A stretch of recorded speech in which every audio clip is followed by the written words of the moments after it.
Hi friends, അപ്പോൾ നമ്മളിത് നോക്കാൻ പോകുന്നത് ക്യാരറ്റ് സേമിയ പായസമാണ്. അപ്പോൾ ഇതെങ്ങനെ ചെയ്യാമെന്ന് നോക്കാം. അതിനായിട്ട് നമുക്കൊരു പാൻ ചൂടാക്കാൻ വെക്കാം. അപ്പോൾ പാൻ ഒന്ന് ചൂടായി വരുമ്പോഴത്തേക്കും നമുക്കതിലേക്ക് ഒരു 2 ടേബിൾ സ്പൂൺ നെയ്യ് ഒഴിച്ചു കൊടുക്കാം.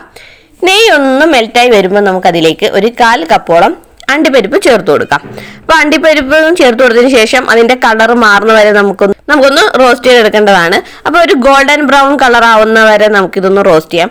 അപ്പോൾ ഒരു ലോ ടു മീഡിയം ഫ്ലെയിം വെച്ച് കുക്ക് ചെയ്യാന്നുണ്ടെങ്കിൽ ഒരു 2 മിനിറ്റുള്ളിൽ തന്നെ നമുക്ക് അണ്ടിപ്പരിപ്പിന്റെ കളർ മാറി കിട്ടുന്നതായിരിക്കും. അപ്പോൾ ഈ ഒരു സ്റ്റേജ് എത്തുമ്പോൾ നമുക്ക് അതിലേക്ക് ഒരു 2 ടേബിൾ സ്പൂൺ ഉണക്കമുന്തിരി കൂടെ ചേർത്ത് കൊടുക്കാം. എന്നിട്ട് അതിൻ്റെയും കളർ ഒന്ന് മാറുന്നവരെ നമുക്കൊന്ന് വറുത്തെടുക്കേണ്ടതാണ്. അപ്പോൾ പെട്ടെന്ന് തന്നെ നമുക്ക് ഉണക്കമുന്തിരി ഇതുപോലെ കളറൊക്കെ മാറി അതും ഒന്ന് ഫ്രൈ ആയി കിട്ടിയിട്ടുണ്ട്. ഇനി നമുക്കിത് ഈ നെയ്ക്കകത്തുനിന്ന് കോരി മാറ്റാവുന്നതാണ്. അപ്പോൾ കോരി മാറ്റിയതിന് ശേഷം അതേ നെയ്യിലോട്ട് തന്നെ നമുക്ക് ഗ്രേറ്റ് ചെയ്ത ഒരു 2 കപ്പ് ക്യാരറ്റ് ചേർത്ത് കൊടുക്കാം.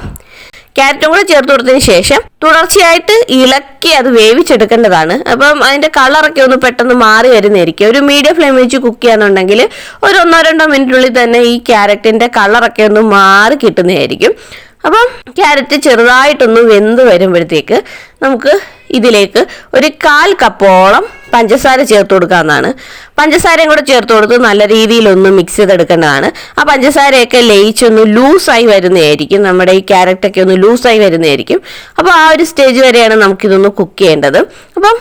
അപ്പം മീഡിയം ഫ്ലെയിം വെച്ച് തന്നെ ഒരു 1-2 മിനിറ്റോളം ഇത്തരത്തിലൊന്ന് ഇളക്കി കൊടുക്കുമ്പോഴത്തേക്ക് തന്നെ പഞ്ചസാര എല്ലാം മെൽറ്റ് ആയിട്ട് ഇതുപോലെ ഒന്ന് ലൂസായി കിട്ടുന്നതായിരിക്കും. അപ്പം പഞ്ചസാരയെല്ലാം ലയിച്ച് ഇതുപോലെ ഒന്ന് ലൂസായി വരുമ്പോൾ ഇതിലേക്ക് നമുക്ക് ഒരു 1/2 കപ്പോളം പാലും കൂടെ ചേർത്ത് കൊടുത്ത് ഒന്നും കൂടെ നമുക്കൊന്ന് മിക്സ് ചെയ്തെടുക്കാവുന്നതാണ്. മിക്സ് ചെയ്തിട്ട് ഒന്ന് കുക്ക് ചെയ്തെടുക്കേണ്ടതാണ്. അപ്പോൾ പാലും കൂടെ ചേർത്ത് കൊടുത്ത് നന്നായിട്ടൊന്ന് ഇളക്കി യോജിപ്പിച്ചതിന് ശേഷം ഒരു മീഡിയം ഫ്ലെയിം വെച്ച് 1 മിനിറ്റോളം ഒന്ന് കുക്ക് ചെയ്യുമ്പോഴത്തേക്കും നമ്മുടെ പാലിനകത്ത് കിടന്ന് ക്യാരറ്റ് ഒന്നും കൂടെ നല്ല രീതിയിലൊന്ന് കുക്കായി കിട്ടുന്നതായിരിക്കും.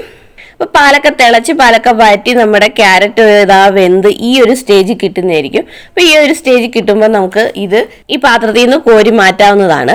ഇനി നിങ്ങൾക്ക് ഇതേ പാൻ വേണമെങ്കിൽ എടുക്കാം, അല്ലെന്നുണ്ടെങ്കിൽ കുറച്ചും കൂടെ വലിപ്പമുള്ള വേറെ പാൻ വേണമെങ്കിൽ എടുക്കാവുന്നതാണ്. ഞാൻ എന്തായാലും ഈ പാൻ തന്നെ എടുക്കുകയാണ്. ഇതിലേക്ക് നമുക്ക് വീണ്ടും 1 ടേബിൾ സ്പൂൺ നെയ്യ് ചേർത്ത് കൊടുക്കാം. അപ്പോൾ നെയ്യൊക്കെ ഒഴിച്ചു കൊടുത്തതിന് ശേഷം നെയ്യ് ഒന്ന് മെൽറ്റായി വരുന്നവരെ വെയിറ്റ് ചെയ്യേണ്ടതാണ്. നെയ്യൊക്കെ ഒന്ന് മെൽറ്റായി വരുമ്പോഴത്തേക്കും നമുക്ക് അതിലേക്ക് 1 കപ്പ് ബ്രഹ്മസലി ചേർത്ത് കൊടുക്കാവുന്നതാണ്. അപ്പം ബ്രഹ്മസലി ചേർത്ത് കൊടുത്തതിന് ശേഷം അതൊന്ന് റോസ്റ്റ് ചെയ്തെടുക്കേണ്ടതാണ്. അപ്പം ഞാനിവിടെ യൂസ് ചെയ്തിരിക്കുന്ന ബ്രഹ്മസലി റോസ്റ്റഡ് ആണ്.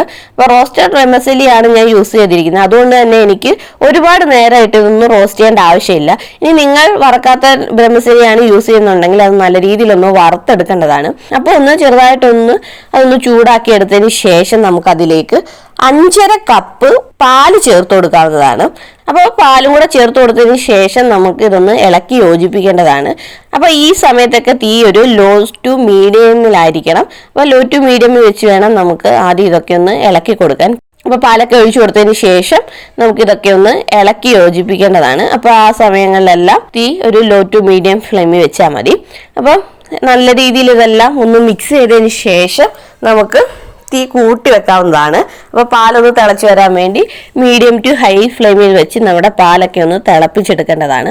ഒപ്പം തന്നെ നമ്മുടെ ബ്രഹ്മസലി ഒന്ന് വെന്ത് വരേണ്ടതാണ്. അപ്പം ബ്രഹ്മസലി വെന്ത് വരണമെന്ന് വെച്ചാൽ ഫുള്ളൊന്ന് വേവേണ്ട ആവശ്യമൊന്നുമില്ല. ഒരു 70-80% ഒന്ന് വെന്ത് വന്നാൽ മതി. അപ്പോൾ അത്തരത്തിൽ ഒന്ന് വേവിച്ചെടുക്കേണ്ടതാണ്. അപ്പോൾ ഈ ഒരു സ്റ്റേജ് എത്തുമ്പോഴത്തേക്കും നമ്മുടെ ബ്രഹ്മസലിയൊക്കെ വെന്ത് വരുന്നതായിരിക്കും. അതായത് നമ്മുടെ പാലൊക്കെ ഒന്ന് തിളച്ച് വരുമ്പോൾ തന്നെ നമ്മുടെ ബ്രഹ്മസലിയും ഏകദേശം ഒന്ന് വെന്ത് വരുന്നതായിരിക്കും. അപ്പോൾ അത്തരത്തിൽ വെന്ത് വന്നതിന് ശേഷം നമുക്ക് ഇതിലേക്ക് 1/2 കപ്പ് പഞ്ചസാര ചേർത്ത് കൊടുക്കാവുന്നതാണ്. അപ്പോൾ 1/2 കപ്പ് പഞ്ചസാര എടുക്കാന്നുണ്ടെങ്കിൽ ഒരു മീഡിയം മധുരമേ കിട്ടത്തുള്ളൂ. അതുപോലെ നമ്മൾ ശ്രദ്ധിക്കേണ്ട ഒരു കാര്യം എന്താണെന്ന് വെച്ചാൽ നമ്മുടെ ബ്രഹ്മസലി വെന്തതിന് ശേഷം മാത്രം ഈ പഞ്ചസാര ചേർത്ത് കൊടുത്താൽ മതി. ഇല്ലെന്നുണ്ടെങ്കിൽ നമ്മുടെ ബ്രഹ്മസലി വെന്ത് കിട്ടത്തില്ല. അപ്പോൾ അത്തരത്തിൽ പഞ്ചസാരയും കൂടെ ചേർത്ത് കൊടുത്ത് നല്ല രീതിയിലെല്ലാം ഒന്ന് മിക്സ് ചെയ്തതിന് ശേഷം നമുക്കിതിലേക്ക് ഇനി 1/2 ടീസ്പൂൺ ഏലക്ക പൊടിച്ചതും കൂടെ ചേർത്ത് കൊടുക്കാവുന്നതാണ്. അതിനുശേഷം നമ്മൾ നേരത്തെ റെഡിയാക്കി വെച്ചിരിക്കുന്ന ക്യാരറ്റ് ഉണ്ടല്ലോ, അതും കൂടെ ചേർത്ത് കൊടുക്കാം. അപ്പോൾ ഇതെല്ലാം കൂടെ ചേർത്ത് കൊടുത്തതിന് ശേഷം നമുക്ക് വീണ്ടും ഇതൊന്ന് ഇളക്കി യോജിപ്പിക്കാവുന്നതാണ്. അപ്പം 1 മിനിറ്റോളം ഒന്ന് നല്ല രീതിയിൽ ഇതൊന്ന് ഇളക്കി യോജിപ്പിച്ചെടുക്കേണ്ടതാണ്.